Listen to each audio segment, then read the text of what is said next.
Pendant des décennies, l'économie mondiale a été marquée par une symbiose entre la Chine et les États-Unis. La Chine, forte de sa vaste population et de ses faibles coûts de main-d'œuvre, s'est imposée comme l'usine du monde, produisant des biens à des prix compétitifs pour approvisionner les marchés occidentaux, notamment les États-Unis. En retour, elle a bénéficié d'investissements, de technologies et d'un accès aux consommateurs les plus riches de la planète. Cependant, ce modèle d'interdépendance a montré des signes d'épuisement et de vulnérabilité, notamment depuis le déclenchement de la guerre commerciale initiée par les États-Unis en 2018. Aujourd'hui, le grand défi de la Chine est de rompre sa dépendance envers son principal client et rival stratégique. Le problème fondamental est clair, la Chine exporte chaque année des centaines de milliards de dollars de produits vers les États-Unis, ce qui représente une part importante de son économie.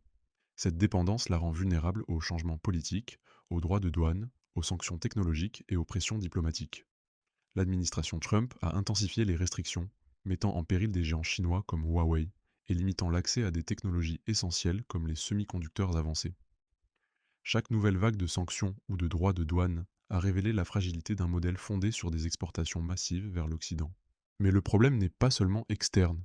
Sur le plan interne, la Chine est confrontée à des défis structurels, une population vieillissante, un marché immobilier défaillant et une consommation intérieure en croissance, mais qui reste faible par rapport à celle d'autres grandes économies. L'absence d'un solide système de protection sociale contraint les familles à épargner plutôt qu'à dépenser, limitant ainsi le potentiel de son marché intérieur comme moteur de croissance. De plus, l'économie chinoise est plombée par une dette publique et privée croissante, et des secteurs entiers, comme l'immobilier, montrent des signes de surinvestissement et de bulles. À cela s'ajoute le défi technologique. La Chine a progressé dans des secteurs comme l'intelligence artificielle, les véhicules électriques et les télécommunications, mais reste à la traîne dans des domaines cruciaux comme la fabrication de puces de nouvelle génération. Les restrictions imposées par les États-Unis ont mis en évidence la dépendance de la Chine envers les fournisseurs étrangers pour les technologies clés, ce qui représente un risque stratégique majeur. Dans ce contexte, la question centrale de cette vidéo est la suivante. Comment la Chine réagit-elle à cette situation de vulnérabilité? Quelle stratégie Boss met-elle en œuvre pour réduire sa dépendance envers les États-Unis et le monde occidental en général? Et surtout, est-il réaliste de penser que la Chine puisse bâtir une économie véritablement autonome, capable de résister aux pressions extérieures et de soutenir sa croissance à long terme? Cette vidéo explore, point par point, le processus de profonde transformation que traverse la deuxième économie mondiale, les succès obtenus, les défis persistants et les implications mondiales de ce nouveau paradigme. Dans les prochaines minutes, vous découvrirez étape par étape comment la Chine transforme le paysage économique mondial et ce que cela signifie pour votre avenir. Ne manquez pas les détails qui pourraient changer votre perspective. Aimez et laissez votre avis dans les commentaires. Pendant des décennies, les relations économiques entre la Chine et les États-Unis ont été marquées par une profonde interdépendance. La Chine s'est imposée comme l'usine du monde, tirant parti de sa main-d'œuvre abondante et bon marché pour produire des biens destinés principalement au marché américain, qui est devenu à son tour le plus grand consommateur de produits chinois. Cette relation était mutuellement bénéfique. La Chine bénéficiait d'investissements, de technologies et d'un accès à un marché colossal, tandis que les États-Unis bénéficiaient de produits abordables et d'une chaîne d'approvisionnement performante. Cependant, cette interdépendance a également engendré des vulnérabilités. Avec la croissance de l'économie chinoise, sa capacité à influencer les chaînes d'approvisionnement mondiales et les secteurs stratégiques s'est accrue, ce qui a commencé à susciter des inquiétudes aux États-Unis. La balance commerciale a fortement penché en faveur de la Chine, le déficit commercial américain atteignant des niveaux records, et la perte de millions d'emplois manufacturiers aux États-Unis a alimenté le mécontentement politique et social. Le tournant est survenu avec la première administration Trump, qui a lancé une guerre commerciale avec la Chine en imposant des droits de douane massifs sur des centaines de milliards de dollars de marchandises chinoises. Cette mesure visait à réduire la dépendance des États-Unis envers la Chine, à protéger l'industrie nationale et à faire pression sur la Chine pour qu'elle modifie ses pratiques commerciales jugées déloyales, telles que le vol de propriété intellectuelle et les subventions publiques. La Chine a réagi par des mesures réciproques, imposant des droits de douane sur les produits américains et limitant des exportations clés, comme les terres rares, essentielles aux technologies modernes.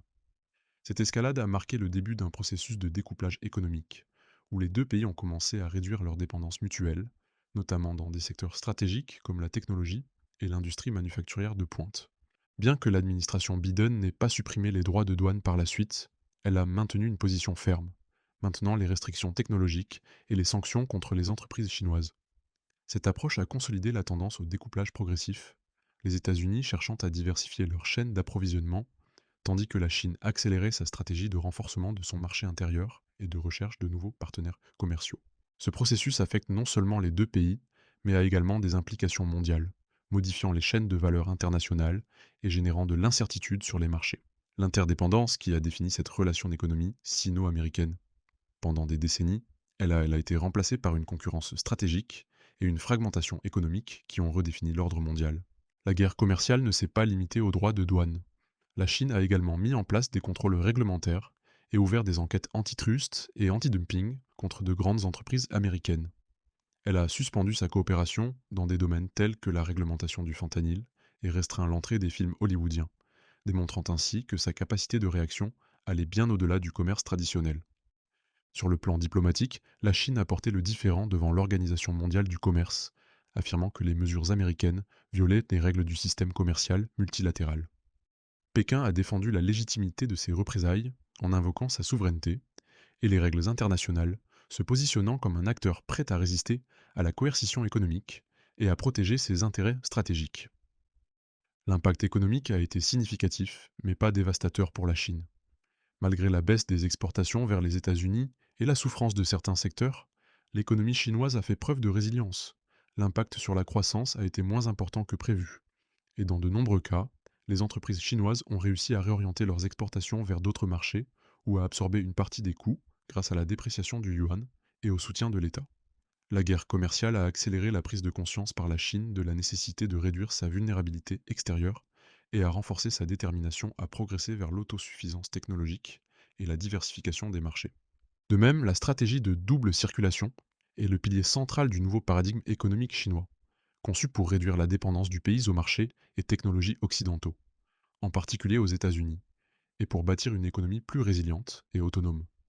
Introduite officiellement en 2020 par le Parti communiste chinois sous la direction de Xi Jinping, cette stratégie repose sur deux moteurs complémentaires, la circulation interne et la circulation externe.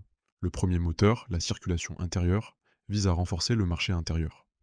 Il s'agit de stimuler la demande intérieure en augmentant la consommation des ménages chinois, en construisant des chaînes d'approvisionnement locales robustes et en promouvant l'innovation technologique nationale.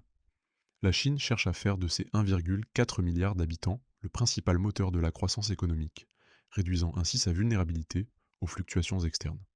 À cette fin, elle promeut des politiques incitatives à la consommation, telles que l'augmentation des revenus, l'urbanisation pour élargir la classe moyenne et le développement des services et des secteurs axés sur la consommation. Cependant, ce moteur est confronté à d'importants défis structurels. La consommation intérieure reste faible, le vieillissement de la population et la crise immobilière limitent le potentiel de croissance du marché intérieur. Si vous trouvez cette analyse de la Chine intéressante, n'oubliez pas de vous abonner et d'aimer la vidéo. Le deuxième moteur, la circulation extérieure, maintient l'ouverture au commerce international, mais avec une priorité stratégique, la diversification des partenaires commerciaux et des marchés. La Chine réduit sa dépendance envers les États-Unis et l'Europe, élargissant ses relations commerciales à l'Asie, à l'Afrique, à l'Amérique latine et au Moyen-Orient. L'Association des nations de l'Asie du Sud-Est, ASEAN, a consolidé sa position de premier partenaire commercial de la Chine pour la 9e année consécutive en 2024, surpassant largement les États-Unis et l'Union européenne en termes de volume d'échanges. Les échanges avec les pays de l'ASEAN ont connu une forte croissance, stimulée par les accords de libre-échange, l'intégration des chaînes d'approvisionnement et la relocalisation des industries technologiques et manufacturières dans la région. Le Vietnam, par exemple, est devenu le deuxième marché d'exportation de la Chine, soulignant le recentrage de ses activités vers l'Asie. En Afrique et en Amérique latine, la stratégie de la Chine repose sur l'investissement dans les infrastructures, le financement de méga-projets et la signature d'accords bilatéraux. Les échanges commerciaux avec l'Amérique latine ont atteint des niveaux records, la Chine se positionnant comme le deuxième partenaire commercial de la région et le premier dans des pays comme le Brésil, le Chili et le Pérou. Les exportations chinoises vers le Brésil, les Émirats arabes unis et l'Arabie saoudite ont augmenté de plus de 18% en 2024, tandis que les échanges avec les pays participant à l'initiative La Ceinture et la Route ont augmenté de 9,6%, dépassant pour la première fois la moitié du commerce extérieur total de la Chine. Cette diversification vise à atténuer les risques géopolitiques et économiques découlant des tensions avec l'Occident. La circulation externe est également soutenue par des initiatives telles que l'initiative La Ceinture et la Route, BRI, qui facilitent la construction d'infrastructures et l'intégration économique avec les pays émergents, garantissant de nouveaux marchés pour les produits chinois et l'accès aux ressources stratégiques. L'initiative La ceinture et la route a joué un rôle déterminant dans la consolidation de la présence chinoise, avec des investissements records dans la construction et les infrastructures en 2024, renforçant la connectivité et la dépendance mutuelle, avec plus de 140 pays participants. Cependant, la BRI est également confrontée à des défis. Des critiques ont été émises concernant la viabilité de la dette de certains pays bénéficiaires, ainsi que l'impact environnemental et social de certains projets. Malgré cela, l'initiative continue de se développer, avec un accent croissant sur la transition verte. En 2024, les investissements chinois dans les énergies renouvelables au sein de la BRI ont atteint 11,8 milliards de dollars, le niveau le plus élevé enregistré à ce jour. Globalement, la stratégie de double circulation représente une transformation profonde du modèle économique chinois. Il ne s'agit pas de s'isoler du reste du monde, mais de créer un système économique dual capable de fonctionner de manière autonome si nécessaire, tout en participant activement à l'économie mondiale. Ce modèle cherche à concilier autosuffisance et ouverture, garantissant ainsi stabilité et croissance à long terme dans un environnement international de plus en plus incertain et concurrentiel.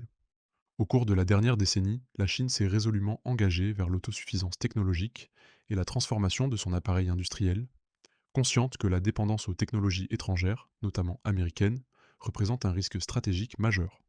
Cet engagement se traduit par des investissements massifs et soutenus en recherche et développement, R&D. En 2024, les dépenses en R&D ont dépassé 3 600 milliards de yuans, environ 500 milliards de dollars, soit une croissance de 8,3% par rapport à l'année précédente et portant l'intensité des investissements en R&D à 2,68% du PIB, approchant ainsi les niveaux des pays les plus avancés de l'OCDE. Par ailleurs, les investissements en recherche fondamentale ont progressé de 10,5% pour atteindre près de 7% du total, reflétant les efforts déployés pour générer de l'innovation de proximité et pas seulement de l'innovation appliquée. L'un des secteurs emblématiques de cette transformation est l'industrie des semi-conducteurs. Malgré les restrictions imposées par les États-Unis et le manque d'accès à la technologie de lithographie dans l'ultraviolet extrême, EUV, la Chine a réalisé des progrès notables. En 2023, Huawei a créé la surprise en lançant une puce de 7 nanomètres fabriquée par SMIC, sa principale fonderie nationale, utilisant une technologie propriétaire et des équipements de génération précédente. Si cette réussite démontre la capacité d'adaptation de la Chine, elle met également en évidence ses limites. L'industrie chinoise accuse encore plusieurs années de retard sur les leaders mondiaux dans la production de puces de nouvelle génération, ce qui limite l'accès aux technologies critiques pour l'intelligence artificielle, le calcul haute performance et les réseaux avancés. Dans le domaine des véhicules électriques, la Chine a pris la tête du classement mondial. BYD, premier constructeur chinois de voitures électriques, a dépassé Tesla en termes de ventes annuelles en 2024, avec 4,27 millions de véhicules vendus et une part de marché national des véhicules à énergie nouvelle de 32% contre 6,1% pour Tesla.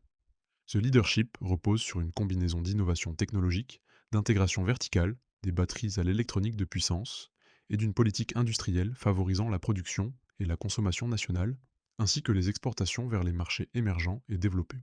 La transformation industrielle de la Chine se reflète également dans le développement d'infrastructures de pointe. Le réseau ferroviaire à grande vitesse a atteint 48 000 km en 2024, le plus étendu au monde, et devrait dépasser les 60 000 km d'ici 2030. Cette infrastructure améliore non seulement la connectivité et la logistique interne, mais renforce également la compétitivité des industries nationales en réduisant les coûts et les délais de transport, un atout crucial pour toute société. Parallèlement, la Chine a augmenté sa capacité de production de semi-conducteurs, passant de 310 millions de pouces carrés de silicium en 2018 à plus de 630 millions en 2024, et devrait atteindre 875 millions en 2029. Bien qu'une part importante de cette production soit destinée au marché intérieur, le pays continue d'augmenter ses exportations de dispositifs semi-conducteurs, consolidant ainsi son influence dans la chaîne d'approvisionnement mondiale. La Chine a emprunté un chemin vertigineux, de usine du monde, dépendante de la demande américaine. Elle est désormais en train de concevoir un cadre économique capable de fonctionner, du moins en théorie, sans surveillance occidentale. Ce changement ne se résume pas à un simple ajustement de sa politique commerciale, mais à la construction d'un nouveau paradigme géoéconomique qui modifie déjà la manière dont le commerce, l'investissement et le transfert de technologies sont organisés à l'échelle mondiale. La grande question demeure cependant La Chine parviendra-t-elle à surmonter les contraintes démographiques et d'endettement interne grâce à son modèle de marché hybride avant que les tensions extérieures ne s'intensifient? L'issue du processus déterminera non seulement l'avenir de Pékin et de Washington, mais aussi le cadre économique dont héritera la prochaine génération. Ceci conclut notre voyage. La question qui se pose maintenant est la suivante. Pensez-vous que la Chine parviendra véritablement à s'affranchir des États-Unis ou s'intégrera-t-elle simplement dans un nouveau réseau d'interdépendance mondiale? Laissez vos impressions dans les commentaires, partagez cette vidéo si vous l'avez trouvée intéressante et n'oubliez pas de vous abonner pour ne pas manquer les prochaines analyses sur l'économie mondiale et la géopolitique. Merci d'être passé et à bientôt pour la prochaine vidéo.